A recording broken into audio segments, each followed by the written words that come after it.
Pues la Reserva Federal de Estados Unidos, que es el banco central de ese país, elevó su tasa de interés otra vez en un cuartito de punto porcentual, lo que llaman 25 puntos base, ahora está en 5%, y pues todo esto va a tener repercusiones sobre la economía de Estados Unidos. Ya tuvo repercusiones sobre el pesito mexicano, Luis Miguel. Había mucho, yo diría, en los últimos días empezó a haber cierto misterio sobre, bueno, ¿qué va a hacer la Fed? Digo, en los últimos 15 días por la quiebra de bancos. Hay que recordar que los bancos centrales tienen muchas tareas, aunque se dice, bueno, su tarea es que se combata la inflación, estabilidad, le llaman estabilidad de precios. Creció mucho la discusión, sobre todo en Estados Unidos, sobre el papel de la Fed como estabilidad financiera. Sí. Como decían, hay un artículo muy bueno en Financial Times, decía, le toca ser policía, pero también le toca ser bombero. Y en buena medida había la duda de, bueno, ¿qué va a preferir, ser policía, ser bombero? Y lo único que estaba claro es que no podía seguir siendo cantinero. La Reserva Federal tiene que empezar a retirar una parte del alcohol que todavía hay en la fiesta. Que son todos los billetes que imprimieron a partir del 2008. Que explica no solo por qué las acciones se valoraron tanto, de empresas que no han ganado un peso y se volvieron en unicornios. Y ahora están quebrando muchas, despidiendo personal a lo bestia. Entonces, la adhesión de la Reserva Federal nos importa, lo hemos dicho muchas veces aquí, porque es como el banco central de casi todo el mundo. Lo es. Podemos dejar fuera China, podemos dejar fuera Japón, pero en términos generales para México es lo más parecido a un banco central que yo diría obliga al Banco de México a coordinarse. Podemos anticipar que con esta decisión la próxima semana el Banco de México también va a subir tasas. ¿Un cuartito o medio punto? Yo creo que un cuartito. Un cuartito, bien. Y lo que nos recuerda con la decisión del Banco, la Reserva Federal de Estados Unidos, es la inflación sigue siendo el mayor problema, más grave que la quiebra de bancos. Si tuviéramos que sintetizar lo que la Fed decidió es, el mensaje que está mandando es, me preocupa la quiebra de bancos, pero me preocupa más la inflación. Bancos siempre van a quebrar, hay que recordar, Estados Unidos tiene más o menos 5,000 bancos. Que quiebren dos, por más grandes que sea, pues deja 4,998 vivos. ¿Cierto? Y en buena medida, lo que tenemos que entender es, para 2023, el tema de la inflación nos va a seguir dando guerra. ¿Dónde está la inflación? En los precios de los alimentos, y eso genera una dinámica muy complicada en el mundo, porque no solo son las familias, los hogares más pobres en cada país, sino también los países más pobres. Con pocas excepciones, los países más pobres del mundo son también deficitarios en producción de alimentos. Entonces, un alza en los precios de alimentos significa hambre. Sí, esto es increíble, porque la inflación también empezó porque se fueron para arriba los precios de los energéticos, pero eso ya se controló bastante. O sea, Rusia ya no es el principal proveedor de energéticos de Europa. Se destetaron de Rusia y empezaron a buscar otros proveedores.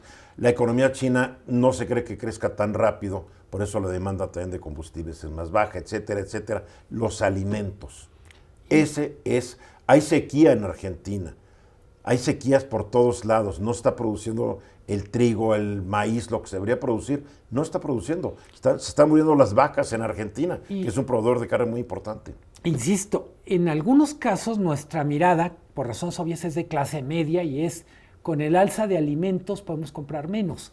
Pero hay que recordar que en otro nivel del espectro, simplemente alza de los alimentos significa la diferencia entre comer y no comer. Entre la vida y la muerte.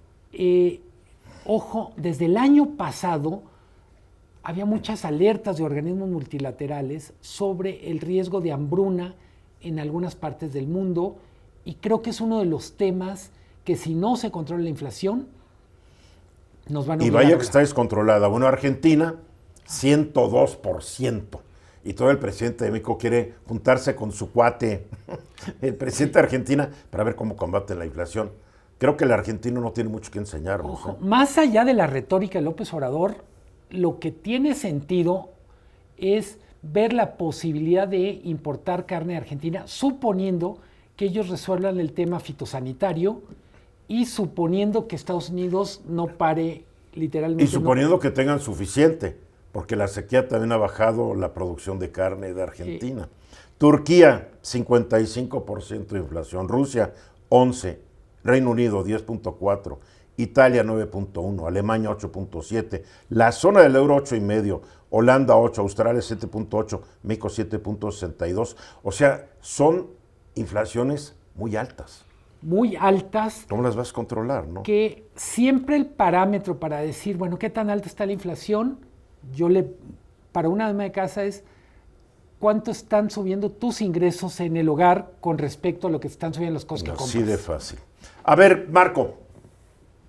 Yo creo que Luis Miguel ha dicho algo que es muy valioso y que estamos perdiendo de vista. La inflación eventualmente podría ser un tema temporal, se ha tardado demasiado, pero lo que también está reflejando que tal vez hay un problema mucho más persistente en el tiempo, que va a ser el tema del costo de los alimentos, entre otras cosas por el impacto también del cambio climático que está generando estas sequías y estas inundaciones y estas fluctuaciones en la producción.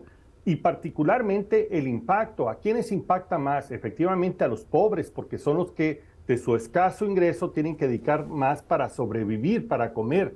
Pero también dentro de los más vulnerables, lo que preocupa mucho es cómo puede afectar a nuestra niñez, porque una mala alimentación en los primeros meses de vida es un deterioro irreversible. Y de por sí en México ya traemos ciertos déficits ancestrales, ¿eh? Exacto. Es ahí donde tenemos que poner mayor atención y me parece que estamos reaccionando muy tardíamente a estos riesgos porque podría poner en riesgo el desarrollo de nuestra niñez. Y para colmo tenemos a Segalmex, que es la que maneja la leche, carne y no sé cuántos productos, donde se roban aparentemente 15,000 millones de pesos y el director general es una buena persona que no se enteró, a pesar de que muchos de los contratos parece que los firmó el buen Nacho Valle, ¿no? Digo, a ver, Luis. Y yo más que un comentario, es una pregunta para Luis Miguel. Evidentemente la Fed ya es una tendencia de que va a ir poco a poco reduciendo su ciclo alcista de tasas de interés, pero el Banco de México se separó un poquito de esa tendencia, ¿no? ¿Será que el Banco de México vaya a continuar con esa alza diferenciada a la Fed o se va a alinear a esta nueva, digamos, política de la Reserva Federal? La respuesta la sabremos ahora sí por partes, como si fuera una novela por entregas. La primera parte es qué va a ser la próxima semana. Yo creo que no van a tomar riesgos y van a hacer exactamente lo que hizo la Reserva Federal. Sí, no hay duda. Dan por hecho la mayor parte de expertos que a lo largo del año vamos a ver este desacoplamiento. ¿Por qué tiene sentido desacoplarse la Fed? Primero porque ya traemos 6 puntos porcentuales de diferencia de margen entre la Reserva Federal y el Banco de México, pero lo segundo es, México empezó 8 meses antes a subir tasas de interés respecto a la Reserva Federal de Estados Unidos. A mediados del 2021, México subió tasas y Estados Unidos todavía en enero del año pasado tenía tasa cero o lo que es lo mismo, tasa negativa. Y decían que no iba a pasar nada, que fue una falta de visión impresionante en la Reserva de Estados Unidos, ¿eh? Por eso la Reserva Federal está queriendo, yo diría, exagerar su rol de somos responsables, porque lo hizo tan mal al principio de este ciclo inflacionario que quedó a deber. Estamos viendo el grito del que se quedó dormido y despierta. Y las tasas de interés pues también están muy altas en muchos lugares, ¿eh? Están muy altas. Y hay créditos que ya empiezan a tener, obviamente, cuando la gente nos pregunta, bueno, ¿por qué dicen tanto de la tasa del Banco de México cuando yo vivo otras tasas de interés? Tienen totalmente razón. El primer impacto de un alza de tasas está en las tarjetas de crédito. Bueno, es créditos revolventes te fusilan. México está ahorita en el 11, vamos a subir al 11.25. Estados Unidos está en el 5. Todavía estamos muy alto respecto a Estados Unidos. Eso también explica que se esté apreciando el peso, porque está entrando mucho dólar para invertir en los valores gubernamentales. Digo, Es un tiempo maravilloso para tener dinero si e tienes invertirlo dinero. en renta fija. Claro. Y muy malo para deber dinero. O sea, en Estados Unidos un bono del tesoro te está dando 5%.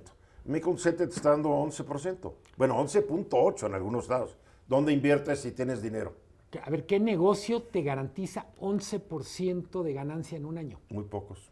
Por eso el peso es tan fuerte. Olvidé decir qué negocio lícito. Bueno, sí, lícito.